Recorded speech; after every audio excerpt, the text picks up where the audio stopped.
another season of Siege of Winterfell is running, and what type of lineups are being deployed, commander-wise, also order-wise, it's very important. And let me just show you how to make such lineups.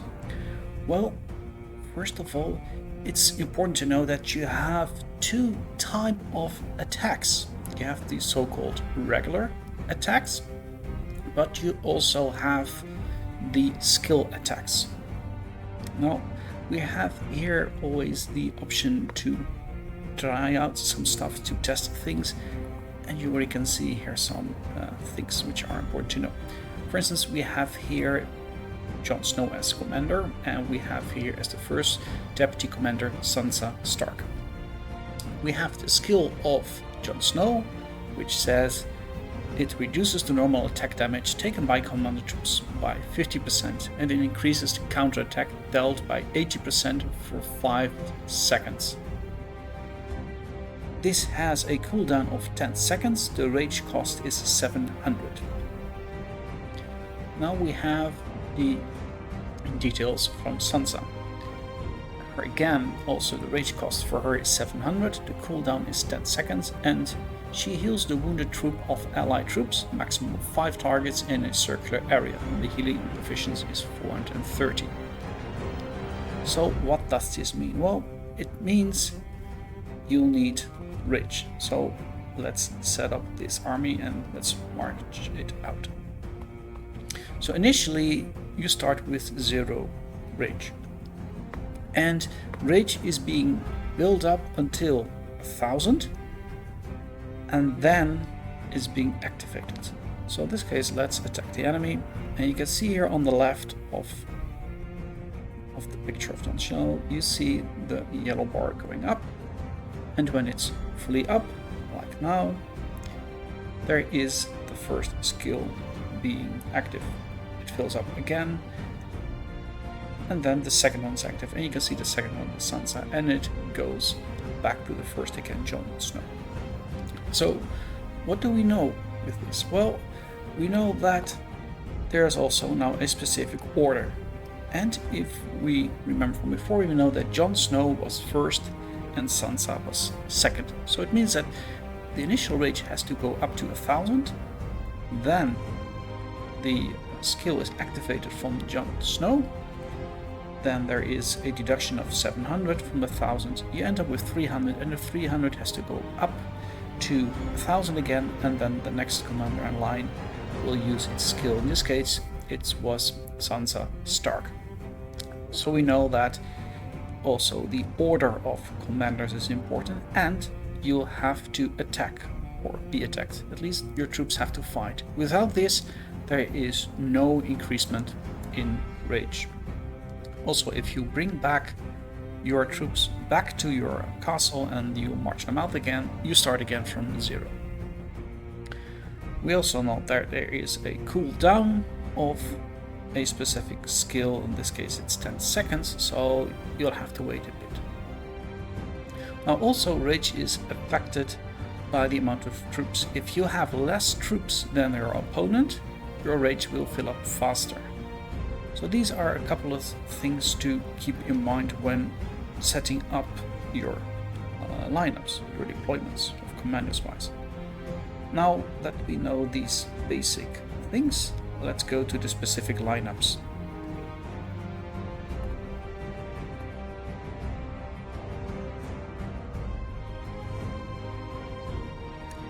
The lineup I want to discuss now are the infantry lineups, and I'm not using the whale commanders because not many people will use these whale commanders, and this should be applicable mainly for the mid to low spenders or the free to play people. Now let's have a look at the available commanders. We have here the infantry, and we have here Sack. He does skill damage and has overall stats. So this would be a commander that you can use for any kind of lineup. Same can be said regarding Arya Stark. Also, she does skill damage and has overall stats. In contrast, Lad's Karen does skill damage but she also increases the infantry defense by a whopping 1800% for 5 seconds and has regular infantry stats. So this is clearly an infantry commander. Now we have here Tyrion Lannister. He prevents wounded soldiers in a target group from recovering for 5 seconds and has overall stats. So this is again an overall commander.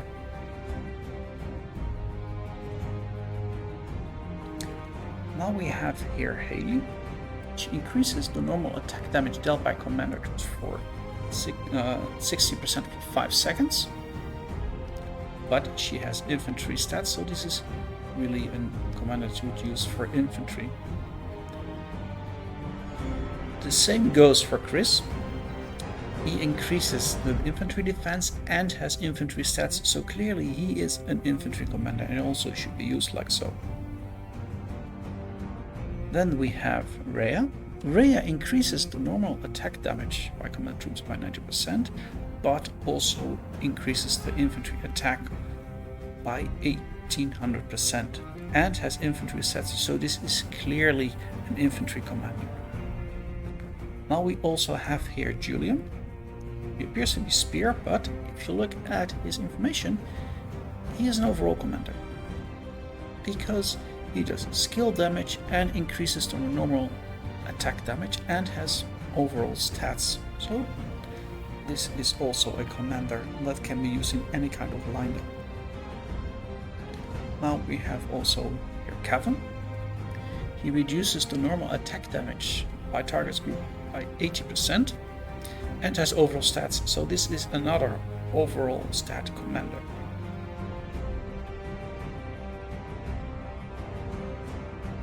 Now let's go down. We have here Senara.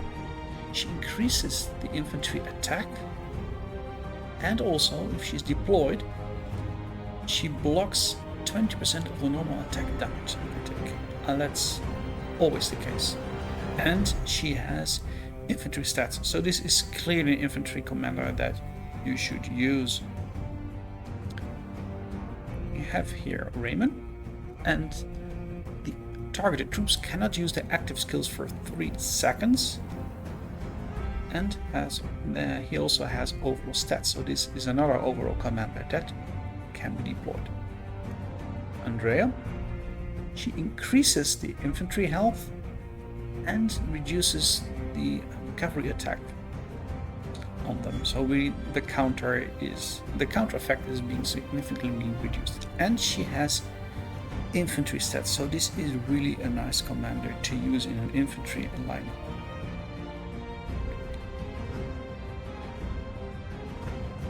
Now we have Barret, who increases the counter-attack damage by 40% for 5 seconds and has infantry stats.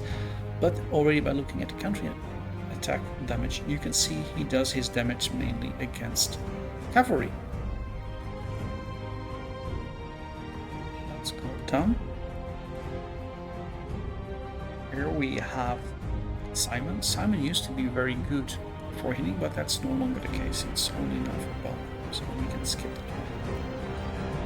Thais increases the infantry health and has infantry stats, so another infantry commander. And here we have another one, which is an overall commander, which is Mango, which increases the attack of the commander troops by 900%, which is a lot, but also increases the movement speeds of these troops and has overall stats. So this is also a very nice commander, and it's even a free-to-play commander that you can use in any kind of lineup.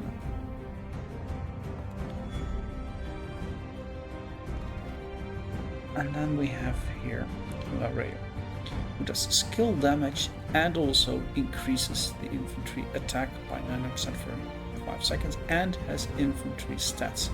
So this is yet another good infantry commander to have and to use.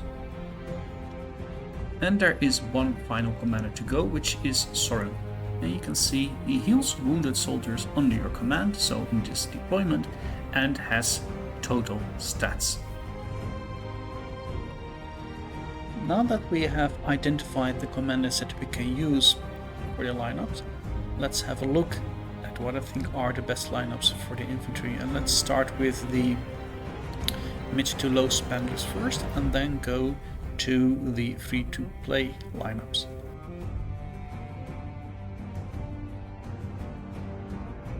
So the first lineup I would suggest for an infantry lineup would be one consisting of Rhea, Synara, and Mengo. Now here's the narrative. Rhea has a big increased normal attack damage, and also an additional infantry attack damage and infantry stats, so all of these combined gives a heavy infantry punch, so she is a must. Then we come to the second one, Synara. She also increases infantry attack even more, and also she blocks normal attack damage from any lineup that's hitting this infantry lineup. And this commander also has a regular infantry stats, so for me that's a no-brainer to have these ones combined, and also in the order as they are. First you want to have the massive attack hit, so that's why I put Rhea first and then Synara. And then the third one, Mengo. Why do I use Mengo? Well, because of his speed. He increases the speed of this entire lineup, and the faster you can hit with this lineup, the better. Then we also have his additional increase of commander troops by 900%, and it doesn't matter which lineup it is, it hits. So that's why I put it in this lineup. And also he has overall stats, so it just makes this lineup brutal. So this would be the strongest infantry lineup for mid and low spenders that I can think of. Now, the second lineup that I would deploy, if I would have two deployments, would be the one consisting of Let's Karin, Andrea, and Barret. Now, why Let's Karin first? Well, she does skill damage and also increases the infantry defense. So that's two of the bonuses that you get instantly if her rage is up to 700 first, in addition to the regular infantry stats that she has. The second one would be Andrea, because she gives a nice bump to the infantry health and also has regular infantry stats, and she reduces the counter effect by cavalry attack by a pretty big number. So it's good to have that activated second. The third would be, in my case, Barret. Why would I use him? Well, because he increases the counter damage dealt by the commander, so it would be against spears, and he has more infantry attack stats. Then we come to the third lineup, which would be for me Julian, followed by Haley, and then Lareyo. Why Julian first? Well, he does skill damage and also increases the normal attack damage taken by 40% for 5 seconds, and he has total stats, so that's a double punch. Then I follow up by Haley, because she increases the normal attack damage dealt by commanders by 60%, so that's more damage on top of the let's say the debuffed enemy, which was debuffed by the initial hit from Julian, and she has infantry stats, so that's for me again a no-brainer, more damage. Then Lareyo is for me third on the line, because he does skill damage and also increases the infantry attack by 900% and has infantry stats, so that's just more damage on damage on damage. So these are the three lineups that I would recommend for pay-to-play players, and those who are mid-spenders and low-spenders.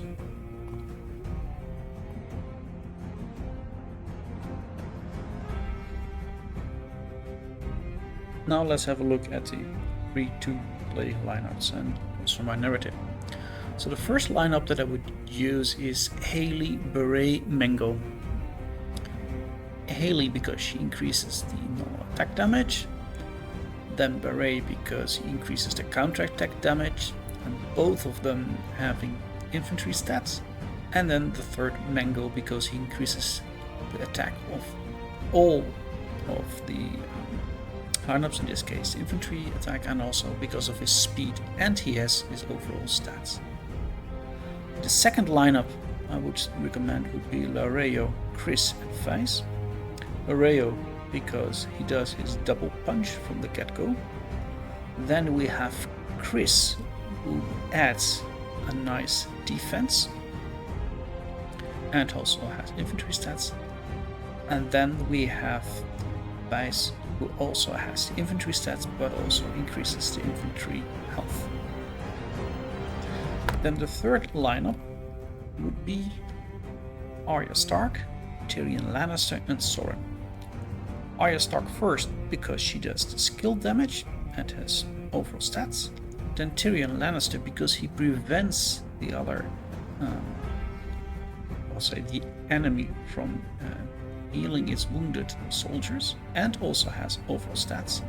And then Soren as third because he heals the wounded soldiers of this deployment and has overall stats, and his healing coefficient is pretty strong.